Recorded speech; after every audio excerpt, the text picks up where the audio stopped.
Hello everyone, hi, my name is Urvashi Joshi and this is my channel 333 high priestess. दोस्तों, आज का जो मेरा वीडियो है उसका टॉपिक है ट्विन फ्लेम जर्नी या फिर स्पिरिचुअल अवेकनिंग और असेंशन का journey and mental health issues. तो क्यों मैं बात कर रही हूँ मेंटल हेल्थ इश्यूज के बारे में, और क्योंकि इस बारे में और कोई चैनल अभी तक बात नहीं की, और मेरे हिसाब से बहुत सारी बातें जो मैंने अपने चैनल पे करी हैं इतनी डिटेल और इतनी डीप में किसी और ने बात नहीं करी है। मेरा उद्देश्य जो है ट्विन फ्लेम के ऊपर वीडियोस बनाना नहीं है। मेरा उद्देश्य जो है वो अवेयरनेस है कि जितने लोग जागृत हो रहे हैं उनको थोड़ी सी हेल्प मिल जाए इन वीडियोस के थ्रू। पर्सनली मैं नहीं कर सकती हूँ इतने सारे लोगों को हेल्प में, क्योंकि मेरी उतना हाई एनर्जी लेवल नहीं है कि मैं इतने सारे लोगों को पर्सनल हेल्प करना बहुत मुश्किल टास्क है। तो मैं कोर्सेज के थ्रू हेल्प करती हूँ। कोर्सेज की फीस इतनी ना के बराबर है, फिर भी आप लोग जो हैं पता नहीं क्या चाह रहे हैं, और आप एंड टाइम में अगर भाग के मेरे पास आएंगे ना तो उस टाइम पे मैं कुछ नहीं कर पाऊंगी। ठीक है, जितने लोगों ने मेरे से सेशंस वगैरह लिए हैं, बहुत सारे लोगों की लाइफ चेंज हुई है, उनको मार्गदर्शन मिला है, उनको रास्ता मिला है। ठीक है, तो आप लोग भी ना इंतजार ना करें इस चीज़ का कि आप जो है बिल्कुल हद हो जाएगी तभी आपने दौड़ना है। मैं ये नहीं कह रही कि आपने सिर्फ मेरे पास आना है। आपके पास कोई अच्छे गुरु हैं, आप उनके पास जाओ, उनका मार्गदर्शन लो। ये जर्नी बिना गुरु के मार्गदर्शन के पॉसिबल नहीं है, और बिना इनर वर्क के भी पॉसिबल नहीं है। इस जो चीज़ें आप चाहते हो पर्सनल लेवल पे, जैसे ट्विन एंड ऑल, तो वो उसका भी एक डिवाइन टाइमिंग होता है। अगर वो डिवाइन टाइमिंग चला गया तो वो चीज़ भी पॉसिबल नहीं हो पाएगी। ठीक है, तो अब ये तो सारी चलो इस चीज़ के बारे में बात होगी। अब हम बात करते हैं ट्विन फ्लेम जर्नी या स्पिरिचुअल अवेकनिंग का जर्नी और मेंटल हेल्थ इश्यूज। तो किन लोगों को जो है मेंटल हेल्थ इश्यूज होने लगते हैं और किस प्रकार के मेंटल हेल्थ इश्यूज होते हैं।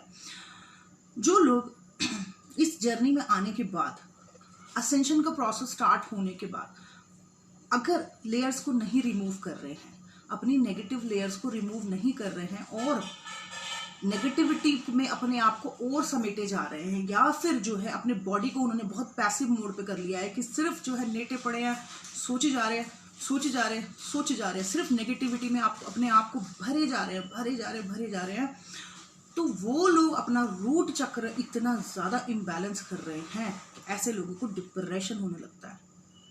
ठीक है, कई बार डिप्रेशन हो जाता है, बंदा जो है सुसाइडल थॉट्स आने लग जाते हैं। सुसाइडल थॉट्स अगर डिप्रेशन हो रहा है तो इसका सीधा एक ही रीज़न है कि रूट चक्र जो है, मूलाधार चक्र जो है, जड़ चक्र जो है आपके शरीर का, वो बहुत कमज़ोर हो गया है। आपका जो भी सोल शॉक था, चाहे आपके जो भी हालात रहे हो जिसकी वजह से भी आपको सोल शॉक हुआ है, उसने आपको इतना कमज़ोर कर दिया है कि उस चीज़ की वजह से आप जो है इतना ज़्यादा पैसिव मोड पे चले गए हो कि बस आप ओवर थिंकिंग कर जो है आपने अपने आप को कमज़ोर और बीमार कर लिया है कई लोगों ने।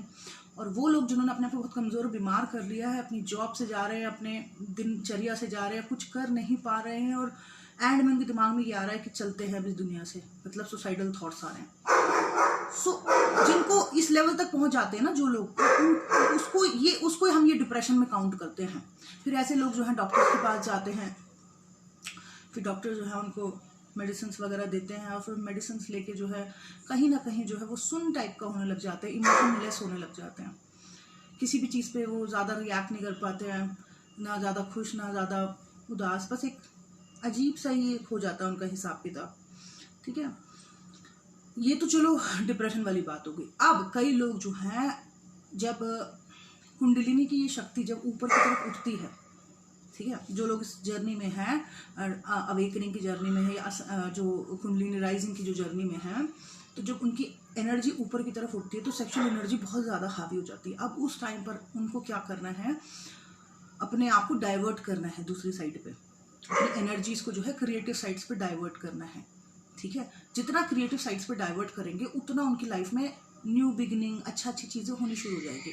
लेकिन अगर वो स्टक होकर रह गए हैं, यहाँ पे, और वो पूरा टाइम जो है सेक्सुअल थॉट्स में ही बैठे हुए हैं, या फिर जो है हर वक्त जो है अपने आप को पैसिव मोड पे रख के जो है बस सोचे जा रहे हैं, देखे जा रहे हैं कुछ ना कुछ, और फिर उन लोगों के साथ क्या होता है ना, कई चीज़ें जो वो सोचते हैं वो मैनिफेस्ट होनी शुरू हो जाती हैं।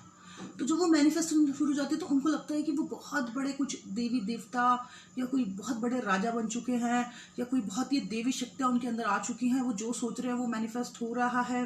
तो वो ऐसी दिशा में कभी कभी खुद को जो है बहुत ही पावरफुल और सुपर पावर टाइप का, जैसे सुपरमैन या कुछ बड़ी शक्ति समझने लग जाते हैं, ठीक है। तो अगर ऐसा बंदा किसी डॉक्टर के पास चले जाए तो डॉक्टर उसको बोलेगा कि तुमको बाइपोलर डिसऑर्डर हुआ है, ठीक है, क्योंकि बाइपोलर डिसऑर्डर वाले बंदे को यही लगता है कि वो पता नहीं कितना बड़ा शक्तिमान हो चुका है और उसकी सेक्सुअल एनर्जी बहुत ज़्यादा बढ़ जाती है। बट मुझे मालूम है ये सिर्फ और सिर्फ जो है कुंडलिनी शक्ति की जागृत होने की वजह से हो रहा है। इस टाइम पे जब कुंडलिनी की शक्ति जागृत होती है, बंदे को पैसिव मोड पे नहीं रहना है, डिज़ायर में नहीं रहना है किसी भी कीमत पे, सेक्रल चक्र को बैलेंस करना है। और सेक्रल चक्र को बैलेंस करने का एक ही तरीका है कि अपनी एनर्जीज को राइट डायरेक्शन में डाइवर्ट करो, क्रिएटिव साइड पे डाइवर्ट करो। अगर नहीं किया और यही डिज़ायर में फंस के जो है लोअर एनर्जीज में रह के, लोअर एनर्जीज होती क्या है, काम, क्रोध, लोभ, मोह, माया, वासना, अगर इसी में फंसे रह गए तो जो है दिमाग का जो है ना संतुलन बिगड़ जाता है। बहुत सारे क्लाइंट्स ऐसे मतलब मैं डराना नहीं चाह रही, बट बहुत सारे क्लाइंट्स आते हैं ऐसे जो बताते हैं कि उनका कॉन्शियस माइंड जो है वो वर्क नहीं कर रहा, और सबकॉन्शियस माइंड जो बहुत ज़्यादा उनको हेल्प करने की कोशिश तो कर रहा है, लेकिन उसमें भी लोअर एनर्जीज में वो फंसे हुए हैं। और लोअर एनर्जीज या लोअर चक्रास में जो लोग फंसे रहते हैं, जो लोअर चक्रास को हील नहीं करते हैं, उन लोग या तो मोह में रहेंगे, या तो वासना में रहेंगे, या तो क्रोध में रहेंगे, ठीक है। तो इस एनर्जी में उनका मेंटल हेल्थ जो है बिगड़ने लगता है।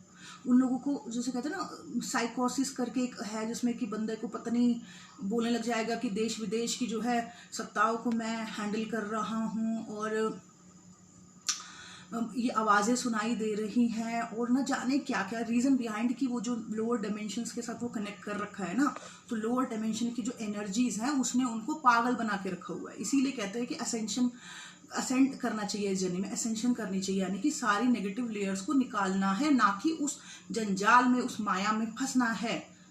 आप समझ रहे हो? इस जर्नी में डिजायर्स को से बाहर आना है और अपनी क्रिएटिविटी पे काम करके अपने सोल पर्पस तक पहुंचना है। हायर मतलब ऊपर के जो चक्रास है वहां तक पहुंचना है। ऊपर वाले चक्रास पे जो है एंजेलिक सोल्स आपको हेल्प करती हैं, ठीक है। वो ये ऐसी टाइप की नहीं होती कि गलत चीज़ों में फंसाने वाली नहीं होती है, ठीक है। सो जो है असेंशन करनी है, अपनी सारी गंदी लेयर्स को निकालना है, त्यागना है। गुरु का मार्गदर्शन बहुत ज़रूरी है। कई लोग मुझे कहते हैं कि कुंडलिनी जागृत करनी है हमें। मैं ये बोलती हूँ कि तुम मतलब उसके लिए रेडी हो?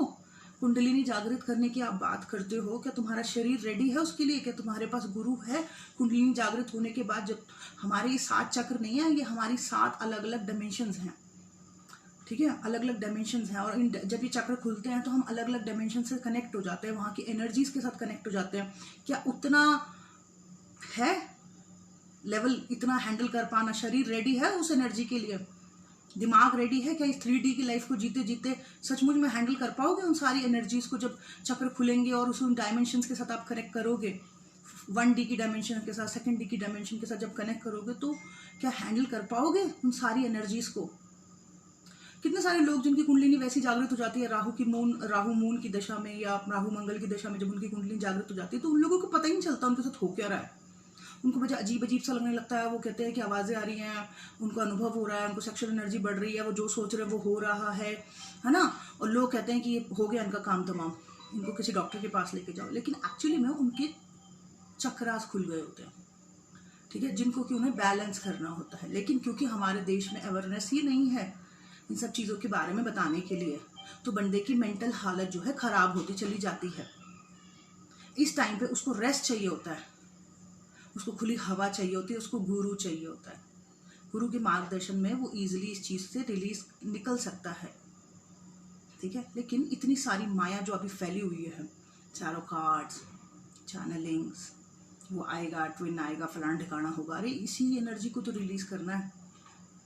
आपका मकसद कुछ और है। इतनी छोटी उम्र में अगर आप अध्यात्म की तरफ आ रहे हो तो इसका मतलब ये है कि आप एक बहुत पुरानी सोल हो, जो सिर्फ कम उम्र की है, दिख रही कम उम्र की है, लेकिन ये सोल बहुत पुरानी है। ये सब कुछ भोग के पिछले जन्म में, इस जन्म में इतनी छोटी उम्र में जो है अध्यात्म के लिए पैदा हुई है, आध्यात्मिक कार्यों के लिए पैदा हुई है। लेकिन क्या हो रहा है, आपको जो बंदा जगाने आया, आपका ट्विन फ्लेम, आप उसी के मुंह में इतना खो रखे हो कि आप जो है अपना मेन मकसद भूल रहे हो, ठीक है। सो प्लीज अंडरस्टैंड, आज का मेरा जो वीडियो है मेंटल हेल्थ इश्यूज और कुंडलिनी राइजिंग के ऊपर है। आई होप कि आपको काफ़ी समझ आया हो कि आपको इस टाइम पे बहुत ज़्यादा स्पिरिचुअल डिसिप्लिन में रहना है। अगर कोई इस जर्नी से गुजर रहा है, जिसको नंबर्स वंबर्स दिखते हैं, जिसको लगता है कि वो जो है हायर डिमेंशंस के साथ कनेक्टेड है या लोअर डिमेंशंस के साथ भी कनेक्टेड हो रखा है, ठीक है ना, तो उसको जो है अपने ऊपर बहुत काम करना पड़ेगा और उन कामों को अपनी पूरी ज़िंदगी फॉलो करना पड़ेगा, ठीक है। वो यहाँ पे किसी उद्देश्य से आया है और उस उद्देश्य को उसका करना बहुत ज़रूरी है। अगर वो नहीं करेगा तो फिर मेंटल हेल्थ इश्यूज होंगे, ठीक है। तो ये था मेरा आज का video. Thank you so much, bye bye, take care.